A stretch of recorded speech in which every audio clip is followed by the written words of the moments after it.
Olá, pessoal. Paulo Adair, para mais um bate-papo aqui no Papo.net. Hoje, emocionado e orgulhoso com a presença de ninguém menos que Luiz Carlos Burti, o lendário Luiz Carlos Burti, da Gráficos Burti, que foi talvez o responsável pelo primeiro grande passo na digitalização, né?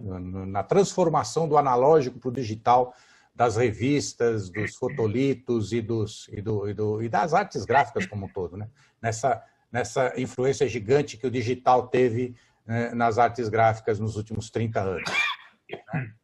O Burti também tem um papel especial na minha carreira aqui como editor, como empresário na área de tecnologia, porque eu comecei a minha empresa fazendo um evento, um infográfico, um encontro de informática nas artes gráficas. E foi o Burti quem primeiro apostou que o evento seria um sucesso. Foi ele o nosso grande patrocinador nas 4 edições que fizemos. Então, para falarmos desses 30 anos, falarmos dessas evoluções, que ele foi um dos motores que impulsionou a nossa tecnologia nas artes gráficas. Burti, muito obrigado pela sua presença, muito obrigado pela sua participação aqui no Papo.net. É um grande prazer vê-lo novamente. Ok, Paulo. Prazer também é todo meu de recordar algumas coisas e deixar um pouco... Você é considerado um visionário das artes gráficas, né? Você começou lá... O primeiro grande feito que chamou nossa atenção na época foi aquelas estações de trabalho que você trouxe, juntamente com o Cytex, né, para fazer os fotolitos,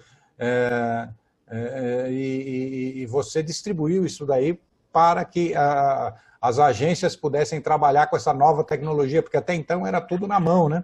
No Abdeck, no fotolito manual, no sistema analógico, né? E você trouxe a digitalização para eles. Conta um pouco como é que foi essa história e como surgiu essa ideia de investir nisso. Primeiro que a gente foi obrigado a caminhar para isso, né? Não foi assim com uma ideia montada, vamos fazer isso, não. Sim. A coisa foi feita de surpresa, com grande preocupações, entendeu? Porque era um risco muito grande, né? Não se sabia se ia dar certo. A gente vinha de uma época, de um período que a gente substituiu a fotografia, né? Quer dizer, as separações de cores que era feita daquela forma totalmente analógica pelos projetores, aquele negócio que dava um trabalho tremendo. A gente trouxe um dos primeiros scanners. O primeiro foi o Fokker, que trouxe lá de Curitiba. Acho que o segundo scanner quem trouxe da Real fui eu. E foi uma evolução muito grande, né? Quer dizer, do projetor para o scanner. Nós chegamos a ter 7 ou 8 scanners. A gente tinha uma produção de 24 horas, 7 dias por semana. E a gente fornecia seleção de cores para todo o Brasil, entendeu? São Paulo principalmente, mas tinha outros estados que faziam com a gente também. E por que a gente fazia isso, né? Nós tínhamos um dos nossos técnicos, que era o João do Prado, infelizmente faleceu há pouco. Sim. O João tinha uma ideia que a parte política do fotolito na época era muito difícil de ser contornada. Então, se a gente fosse entrar, nós tínhamos Labograph, nós tínhamos Pancron. Sim. Pancron não era de fotolito. Graphcolor, Repro, Lastre, Unida Bozater. Nós tínhamos grandes concorrentes e eles dominavam o mercado. E com muita ênfase, com muita justificativa, eles tinham o mercado lá. Sim, sim. E se a gente fosse entrar nesse métier, nesse ramo, nós íamos ter dificuldades políticas para ser superadas, não técnicas, entendeu? Tá? Entendi. Então a gente começou na coisa. Mas quando a gente começou nessa evolução, e foi muito fácil a evolução do projetor para o scanner, o que aconteceu? A gente, quando viu o primeiro sistema começar a aparecer pelo mundo, nós fomos viajar. Fui eu com o seu Bruno. O Bruno era o representante da Hell aqui no Brasil, já falecido também. E nós fomos começar a conhecer. Fomos para a Hell, entendeu? Que era, depois transformou em Heidelberg, não. Depois transformou em Linotype, né? Ela se juntou à Linotype Hell, né? Exatamente, Bom, aí, quando eu cheguei lá para fazer uma demonstração do primeiro sistema, parecia uma máquina de lavar roupa, tinha umas bandejas em cima, os discos, né, enormes, né? O alemão que estava fazendo a demonstração, e era PC. Baseado em PC. Perto de PC. A Alemanha e a Europa resistia a uma resistência tremenda. É verdade.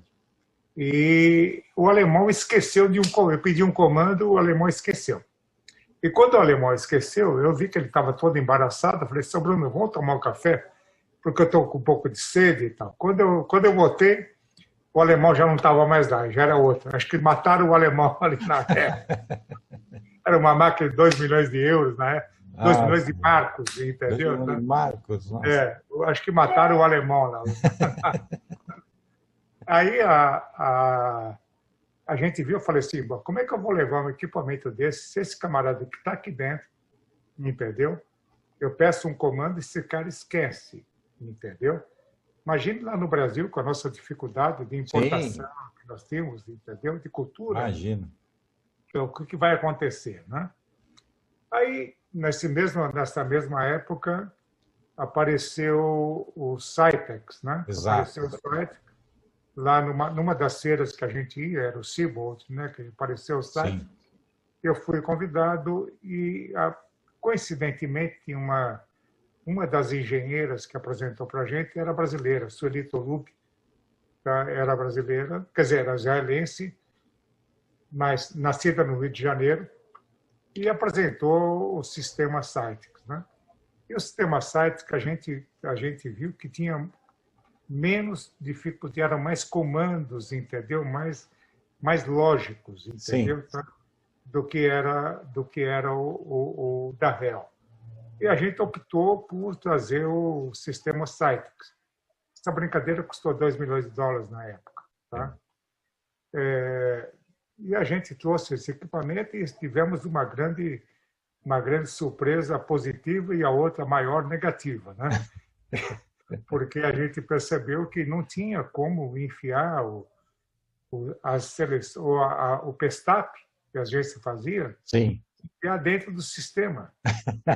Verdade. Dava mais trabalho enfiar aquela digitalização de texto, ela é muito maior, entendeu? O arquivo fica muito maior do que uma de foto. Sim. E que é tudo serifado, aquele negócio todo, entendeu? E a gente, depois de um ano, eu peguei todas essas provas que eu tinha, né, na mão, levei lá fui para Boston, né? Esqueci o nome do presidente, daqui a pouco eu lembro o nome dele. Eu levei e joguei e falei assim, olha, eu quero devolver isso, né? Porque não está funcionando. Quando eu abri as provas, né, o nosso amigo presidente falou assim, you get it. Você conseguiu. Eu falei, estou ferrado. Ninguém tinha conseguido fazer o que você fez? Ninguém tinha conseguido fazer o que nós tínhamos feito. Não era apenas difícil, era impossível, né? Era impossível, entendeu? Jorge Calais, é o nome dele. Jorge Calais. Isso. Do Cytex. Né? Do Cytex, E aí, quando ele falou isso, eu falei, bom, agora estou ferrado mesmo, né? Agora não. Mais um motivo para deixar a máquina aqui. Agora não tem mais jeito, né? Era tanto verdade que no primeiro prêmio que teve do Visionaire, que foi a primeira edição da revista Pirelli, feita todinha em computador, desde o Macintosh, que eu vou contar a história do Macintosh, tá? Nós ganhamos o primeiro prêmio Cytex, entendeu? Na área de editoração. Na área de editoração. Então, entrega lá em Miami, no Hyatt, uma festa muito bonita que eles fizeram, e nós, brasileiros, que levamos esse prêmio. Então, a gente não estava atrás do mundo. Nós estávamos up to date com o mundo. E aí começou uma longa viagem, né, buscando Japão, Alemanha.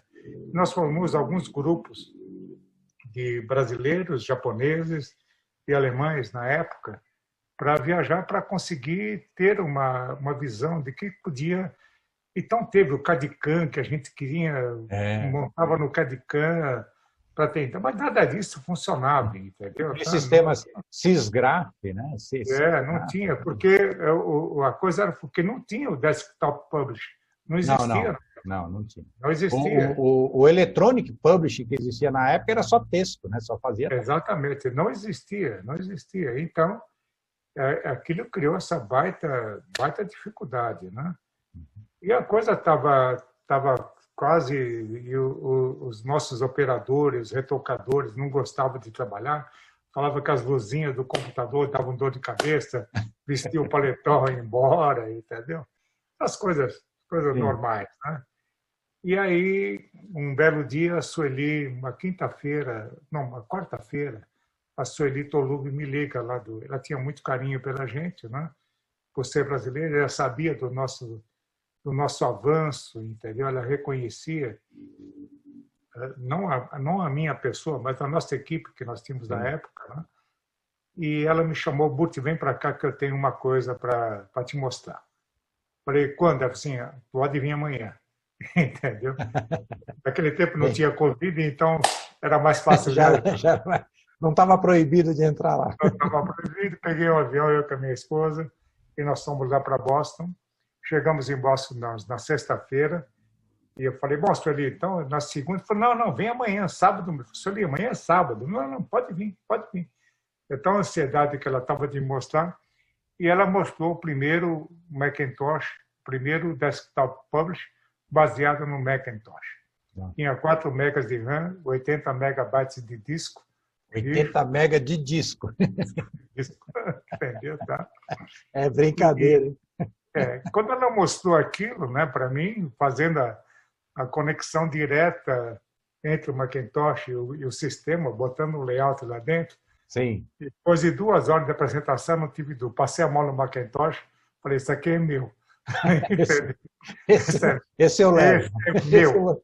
Não pode. Eu falei, não, Sueli, isso aqui é meu. Entendeu?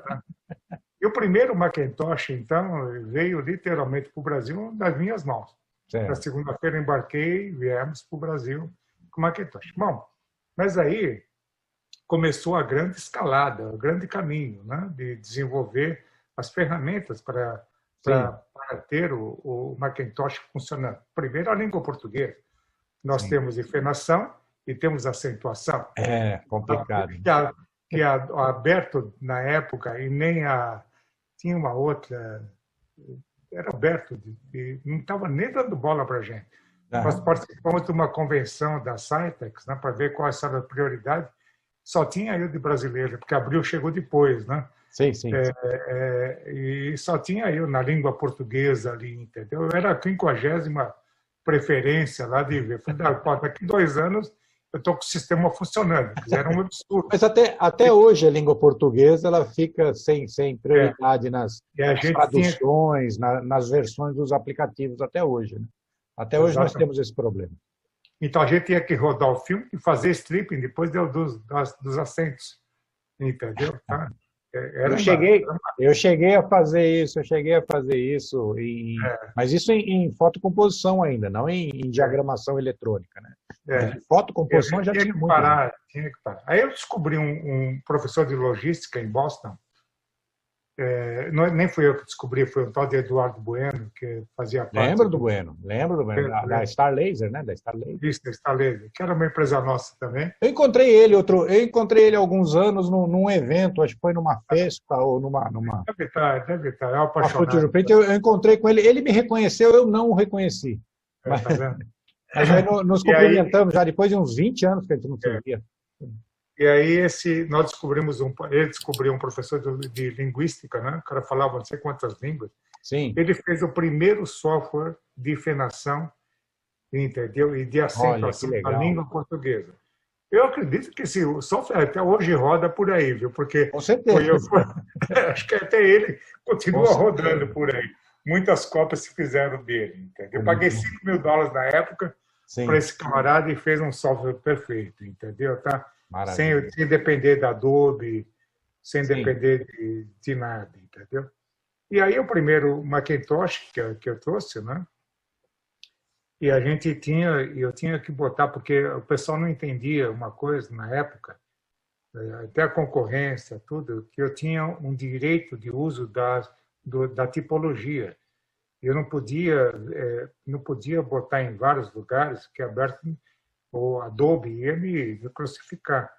Então eu fiz um software com Dongo, entendeu, para distribuir nas agências, para que usasse, entendeu, mas com a minha licença, entendo. entendeu? Então foi uma coisa, o pessoal na época não entendia muito bem o que era direitos, né? Sim. Mas depois, hoje, o pessoal entenderia muito melhor Ah, o que sim. é isso, entendeu? Tá? Eu, E o primeiro, pode e falar. algumas licenças não eram, foram desenvolvidas só depois também, né? Algum conhecimento de Exatamente. licenças que hoje são práticas mais comuns, são as melhores práticas do mercado com licença. Na época não tinha muito disso, né? As pessoas brigavam muito por essa questão Isso, de abrir. Essa questão de abrir software é. não era de abrir para outras pessoas usarem, não era O pessoal comum, era, né? oh, Não isso era é comum. frescura, deu, tu, é só abrir, dá aí aberto. Falei, meu, você não sabe a resposta que a gente tem, entendeu? Tá? É Eu verdade. assino que a gente tinha um escritório em Nova York para ter, porque o Brasil não tinha crédito na época, né? Sim. Então você era obrigado a ter um escritório lá para ter uma sede lá para que alguém se responsabilizar. E a gente teria atuado lá pelo mercado americano, entendeu? Sim, sim. Muito. E aí a primeira agência que eu coloquei foi na W Brasil, foi lá no Washington Olivetti, no Sim. Gabriel Zellmaster, né? Foi a primeira agência que eu botei o Sim. Macintosh, né? O Marcelo Nepomuceno, que trabalhava com ele, deu uma palestra brilhante no primeiro Infograph, né? Eu me lembro. Ele foi lá dizer como é que ele tá, como é que ele usava scanner, como é que ele usava, como é que ele conseguiu fazer uma coisa que antes ele fazia analogicamente, ele conseguiu fazer tudo pelo computador, né? Conseguiu fazer todo o material pelo computador. Foi uma das palestras de maior repercussão na primeira edição do Infograph em 1990. Foi exatamente essa palestra da W Brasil, que eu acho que foi o primeiro parceiro de peso de vocês. É.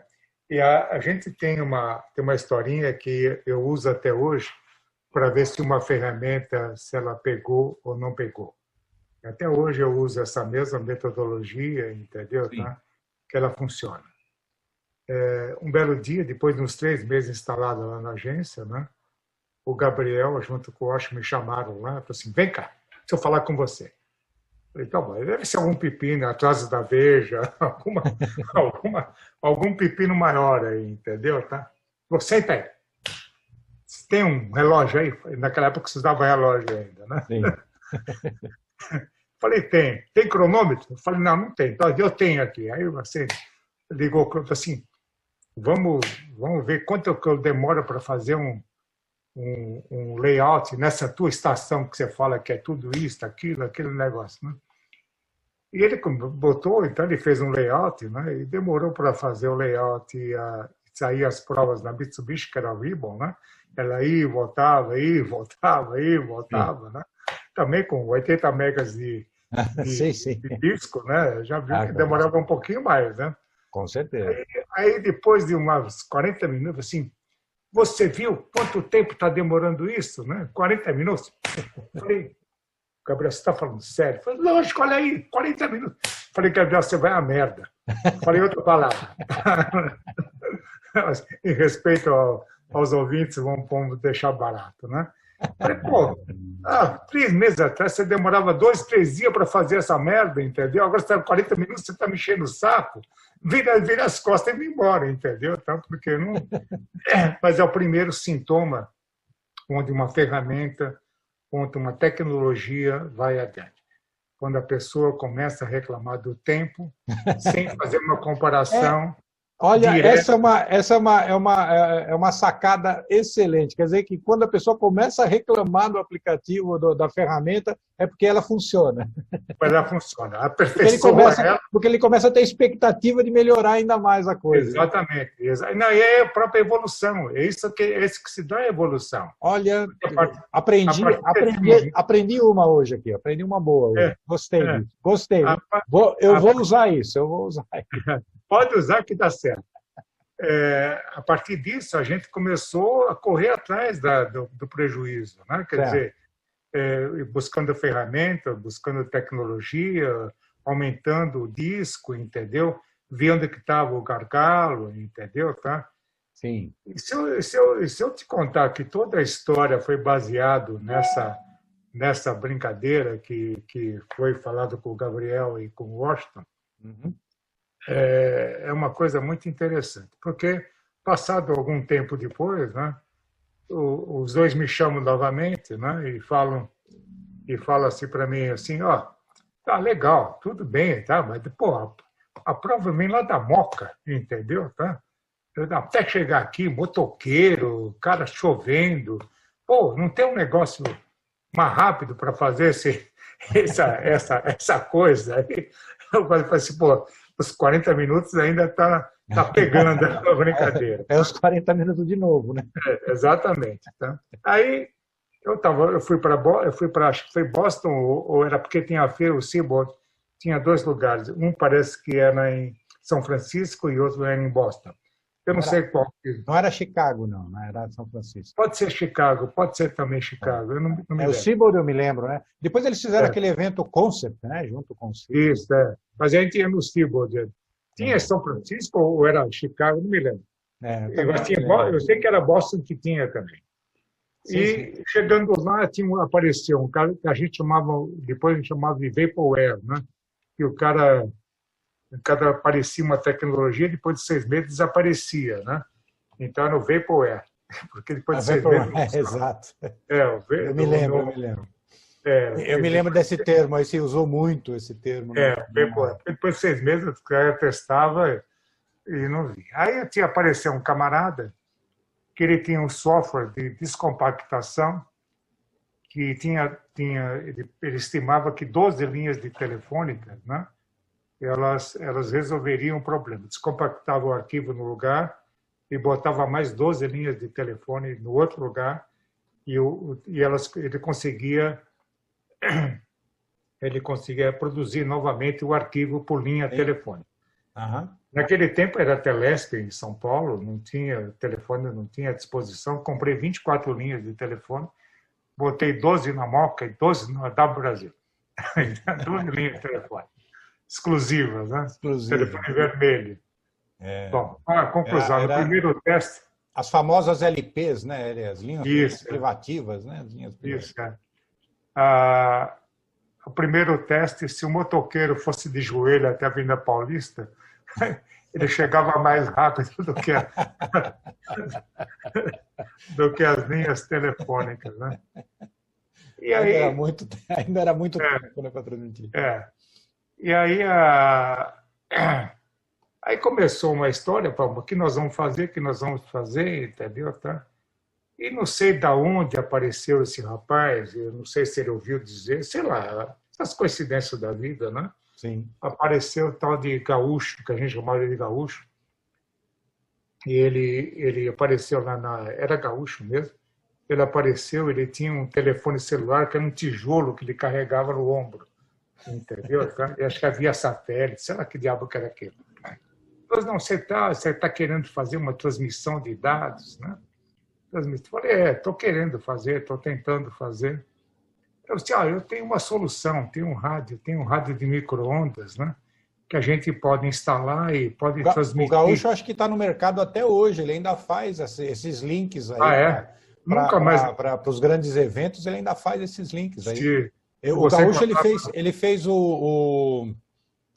a Veja, a 4 Rodas fez um roteiro pelo interior do Brasil, acho que há uns 8 anos atrás, 6 anos atrás, Ele fez um roteiro chamava Jornada, não era Jornada, era alguma coisa da Veja, que foi o Gaúcho que montou uma unidade móvel de micro-ondas para poder transmitir.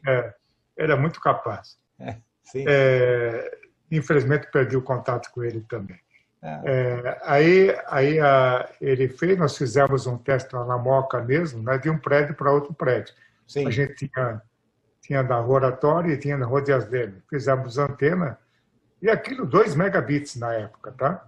Sim. Era o rádio da Siemens, né? E os 2 rádios megabits fizeram uma velocidade de arquivo, né? Falei, eu quero essa porcaria aí, vamos fazer. Eu nem sabia o que eu estava falando, nem que eu estava imaginando, né? Falei, tá bom, então tá bom. Aí eu fui na Telesp para saber o negócio das licenças, né? Sim. E a história da Telesp era a seguinte: você compra os equipamentos, você doa para a Telesp e nós te cobramos uma mensalidade. Que legal, né? Era um negócio muito bom. É bom, né? É um bom negócio. Era um bom negócio para eles, né? Aí o Gaúcho falou assim, não, a gente pode ir em Brasília, né? Ver lá eu nem me lembro se era Anatel, Dentel, sabe? Era um desses tel da vida aí, tá? O Gaúcho foi para lá, né? Ele me liga lá de Brasília e fala assim, quantas licenças você quer, né? Porque era uma banda muito baixa, né? É uma frequência baixa, né? Eu falei, sei lá quantas. Você tem uma ideia? Eu falei, pede umas 40. Oh, tá bom. No dia seguinte ele fala, estou levando as 40 licenças, porque ninguém sabia para que funcionava aquela banda, entendeu? Tinha um monte lá, os caras deram 40 licenças sem saber o que a gente ia fazer. Deram 40 canais para você transmitir. Exatamente. Se eu falasse 60, eles dariam também, entendeu? Chutou o número, vai 40. Chutei o número, vai 40, e tudo bem. E aí, quando o Gaúcho veio com aquele negócio, né, falou assim, falei, tá bom, vamos aumentar lá na W Brasil, porque a W era meu laboratório de teste, né? Era sua cobaia. Já que o Washington me enchia o saco com o negócio de velocidade, então eu falei, vamos botar na W. Mas lá na W não dá. Falei, porra, Gaúcho, como que não dá? Você fez aqui, entendeu? Tá? Você fez aqui na Moca, assim, você esquece, a W Brasil está do outro lado da Paulista. Nós temos um morro. O Gaúcho ainda tem o link dele na Paulista. O link dele é na Paulista até hoje. Ele tem o link na Paulista. Aí ele falou assim, nós temos uma Paulista, o sinal é visada, né? No sinal. Precisa ter visada. Agora que você me fala isso. Só agora que você me explica isso. Mas eu falei, bom, mas eu não entendi isso. Né? Assim, falei, bom, e agora? Qual que é a solução? Nós viemos até aqui morrer na praia. Tem que construir uma antena na Paulista. Falei, você está ficando louco? Como construir uma antena na Paulista mesmo? Aliás, foi o que todo mundo achou quando você fez a antena na Paulista. Esse cara está ficando louco, vai botar uma antena na Paulista. Bom. Depois, né? A sua antena está lá até hoje. Está lá até hoje, funcionando.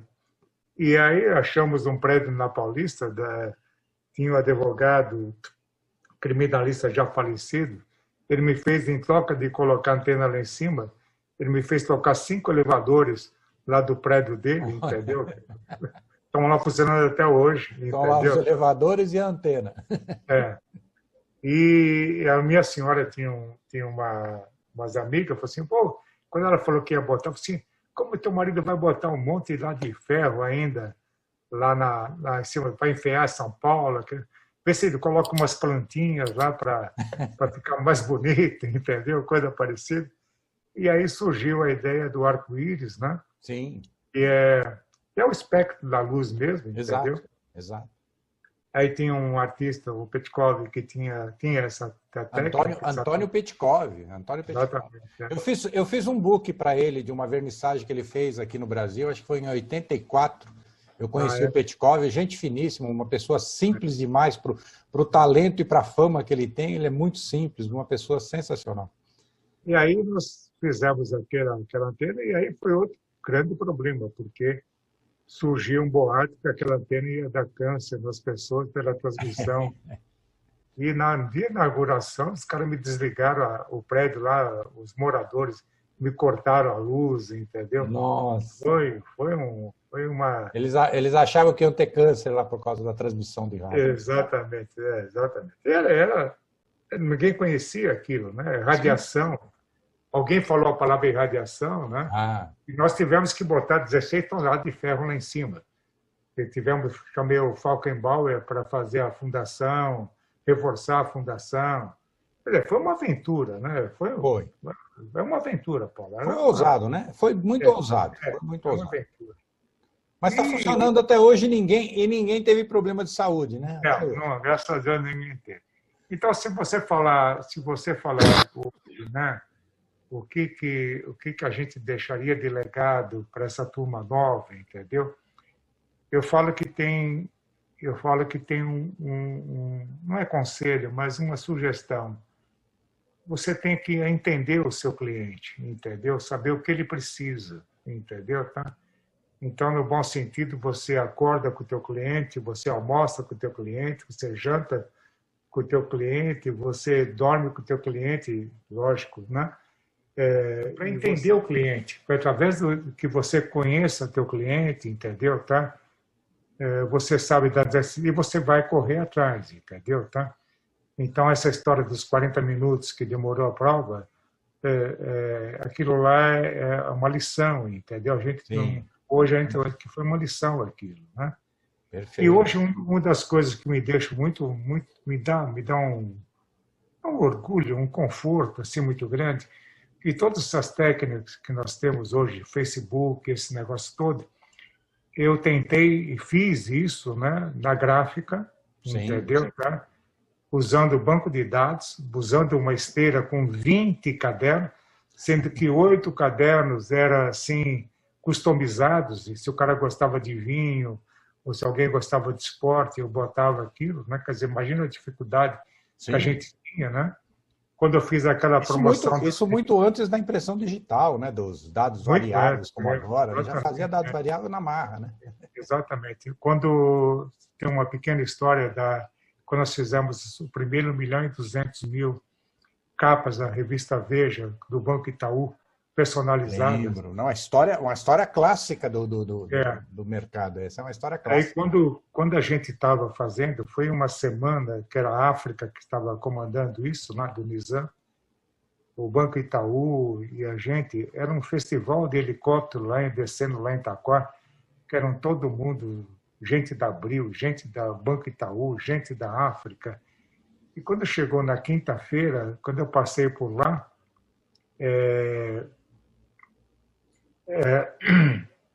eu vi todo aquele pessoal, falei assim, gente, olha, a noite aqui vai começar a rodar, e foi a primeira vez que a Veja rodou a capa dela fora da Abril.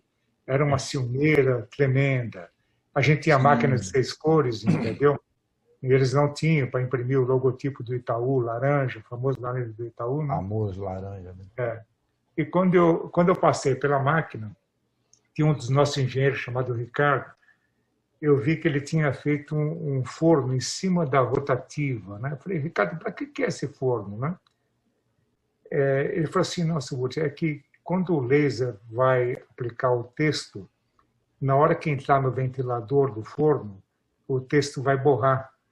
Então, eu fiz um forno para dar uma secada nos tipos, né? Para dar uma curada na tinta. No inkjet, né? Tá? Para depois curar. Falei, Ricardo, essa porcaria não vai pegar fogo, né? Falei, não, seu Boto, não. Pode ficar tranquilo, nós estamos aqui com o extintor todo preparado, assim, pegar fogo. A brigada está aqui do lado. Aqui do lado. Eu falei, tá bom. Quando chegou umas 6 horas, eu falei, pessoal, agência, Itaú, falei, gente, ó, quer saber? Todo mundo, vamos embora. Eu também vou, entendeu? Tá? Nós só vamos atrapalhar o pessoal aqui, né? Vamos, todo mundo embora. E levei todo mundo embora, né? E botei 2 figas embaixo do dedo, né? Para o negócio dar certo. Quando cheguei, eu sabia que ia começar, era o meu filho mais novo que tocava nessa época lá. Quando chegou umas 11h30, eu torcendo para o telefone não tocar, né? 11h30 da noite, o telefone toca. Falei, pronto, ferrou, né? que aconteceu?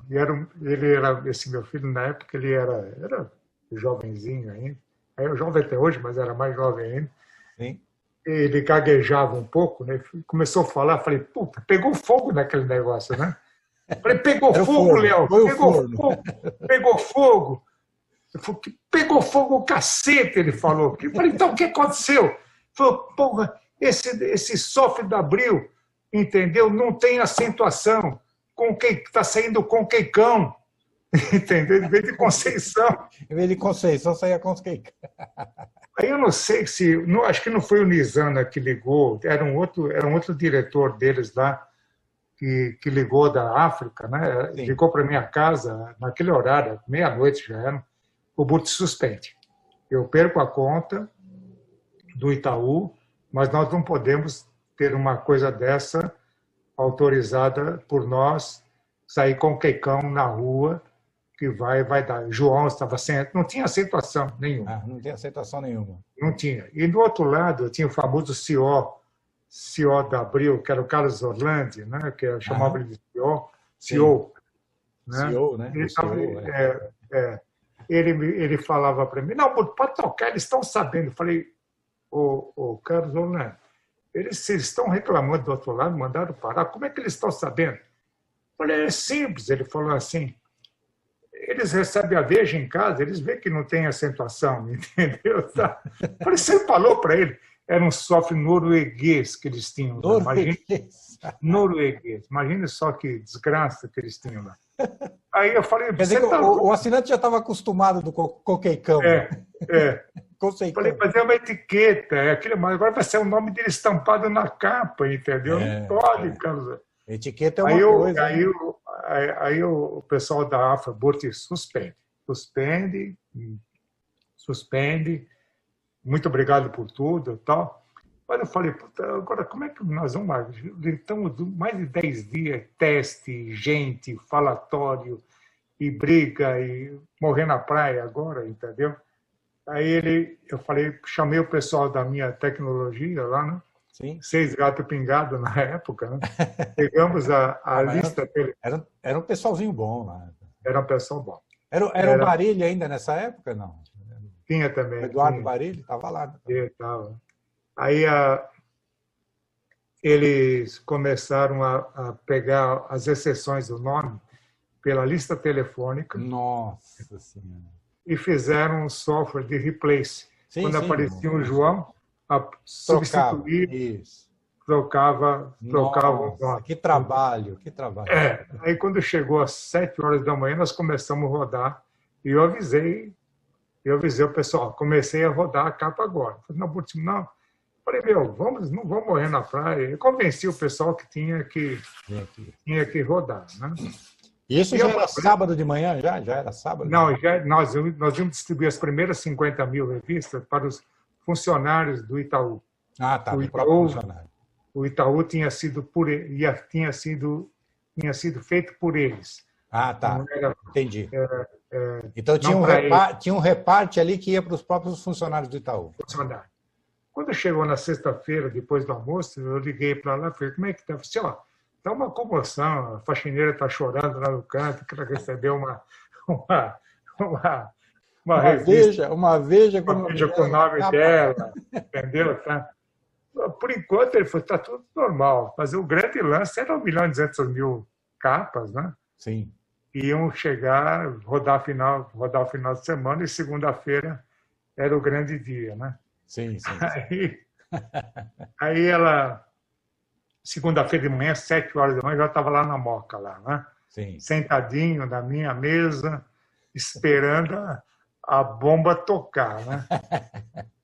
Quando deu 8, primeira ligação, 8 horas da manhã, me liga. Eu falei, pô, agora ferrou. Né? Falei outra palavra, né? Falei, ferrou. Aí me liga, quando eu atendo a Maria Lúcia, que era a mídia da Publicis, né? Que não tinha nada a ver com o Itaú, né? Burtão, você me ferrou, seu filho disto, filho. Ela tinha uma boca, deve ter até hoje, uma boca muito livre, né? Você me ferrou, desgraçado, você não me avisou, Falei, pô, o que eu fiz para você, Maria Lúcia? Né? Assim, o Cipriano me ligou que chegou uma revista lá do Bradesco, né? O presidente do Bradesco. Ah, sim. O presidente do Bradesco. Chegou uma revista que então foi feito para ele e você não me avisa. O presidente do Bradesco recebeu uma veja do Itaú dizendo que o Itaú foi feito para ele. Exatamente. E ela me xingou, eu falei assim, olha, depois a gente conserta isso, mas eu não podia falar, nem se fosse ao contrário, também não falaria para você. Claro. E depois nós fizemos a revista, não era, como é que chama aquela revista? Exame. Fizemos a Exame depois para o Bradesco. Para o Bradesco. Se o cara era cliente, não era cliente. Isso. E fizemos um monte de variações lá, entendeu? Então, o que me deixa, esse legado que me deixa muito contente, que toda essa coisa que a gente vê hoje, que a turma te rouba teus dados ainda, para te mandar e-mail toda hora, essa coisa nós tivemos lá atrás, entendeu? Fazendo uma coisa customizada, fazendo uma coisa que serviu hoje de grandes lições, entendeu? Tá? Para esse pessoal que está fazendo hoje por aí. Essa é um pouco da minha história. Perfeito. Burt, eu ainda ficaria horas aqui conversando. Acho que tem coisa para contar aí, tem muita história para contar. Tem muita história. Eu vou acabar com o teu tempo aí. Não, mas vamos marcar outros bate-papos, né? Vamos conversar de novo. Você conta mais história para a gente. Aí você volta aqui, já fica o convite para você voltar. E eu queria que você desse as suas palavras finais para os nossos seguidores aí, para se despedir, porque realmente já estouramos todo o tempo possível aqui, disponível aqui para esse bate-papo. E muito obrigado pela sua presença. Então, tá bom. Então, deixar para o pessoal que continua acreditando. Acredita nos 40 minutos aí, tá? Invista nos 40 minutos. Quando alguém reclamar dos 40 minutos, é porque você está no caminho certo. Está no caminho certo, entendeu? Então, não desista não, tá? Vá para frente, tá bom? Foi um prazer falar com vocês, tá? O prazer foi meu. E, pessoal, esse foi Luiz Carlos Burt, a lenda, que esteve aqui, de uma importância incrível no mercado, na transformação digital que aconteceu 30 anos atrás no mercado de artes gráficas, tá? Um dos revolucionários desse mercado. Veio aqui contar alguns casos aqui divertidíssimos e importantíssimos, lições de vida para a gente que hoje está com tanta incerteza, com tanto medo do que vai acontecer, de como fazer, de como reagir, né? Ousem, vamos ousar sempre. E, por favor, se vocês gostaram, deem seu like, se não gostaram, deem o dislike, me digam o que está acontecendo, o que foi errado, o que a gente tenta melhorar. Façam suas sugestões, digam onde é que a gente está acertando para a gente melhorar ainda mais. Se inscrevam no canal se ainda não fizeram isso, ativem as notificações para saberem dos próximos bate-papos. E ficamos por aqui, sempre dizendo que hoje nós temos as ferramentas tecnológicas disponíveis para fazer essas colaborações de forma imediata, sem nos preocuparmos com distanciamento, isolamento, fronteiras ou até mesmo idioma. Então, vamos utilizar a tecnologia para colaborar cada vez mais e fazer uma sociedade cada vez melhor. Obrigado e até o próximo bate-papo. Obrigado, Burt.